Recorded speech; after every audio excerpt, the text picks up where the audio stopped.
Today I'm going to show you a set of 3 tips that I call strategic plagiarism. This tip is when you are starting a new application and you choose Create, don't start from blank. Instead, I would try, if possible, to find a template that is as close as possible to the application you have in mind. So let's say, for example, the leave a request application that exists here in these template galleries seems to be a good, somewhat of a fit to what you are trying to do.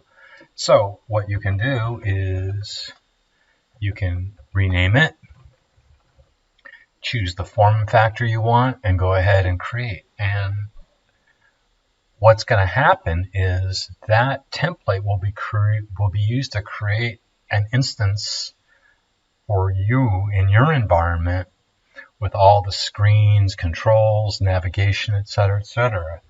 So at this point, this instance of the application, you've got an amazing head start on getting your application to meet your needs. Now, of course, it's never going to be the case that what's in this is going to be exactly what you need, but what I would recommend is go through it and really understand the application, follow the logic, run it, experiment, and really understand it.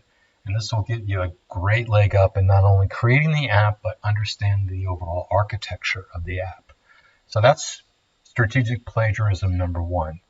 Plagiarism number 2 is, in a way, plagiarizing from yourself. Let's say you've done that, you've created a beautiful My Leave request, but now you need to make a new version of it, or perhaps not a new version, but a completely separate version that you want to share with somebody else, or maybe build for another customer. So in this case, save as, just give your application a new name, and once again, what you're doing is you're creating a copy, but in this case, you're creating a copy based on your own work. So in a way, you're plagiarizing from yourself.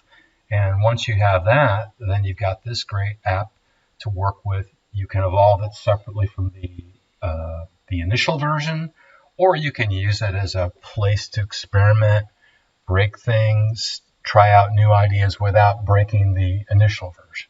And finally, another great way of safely experimenting is to go ahead and plagiarize within your own application by using the duplicate screen function. So once you go ahead and do that, you'll get a copy of that screen. All the controls are renamed, so there's no name collisions.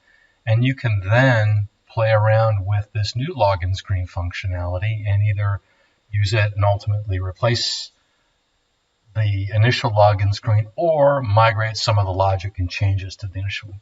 So those are 3 ways of, I call, strategic plagiarizing that can really help your productivity within the Power Apps environment. Thanks.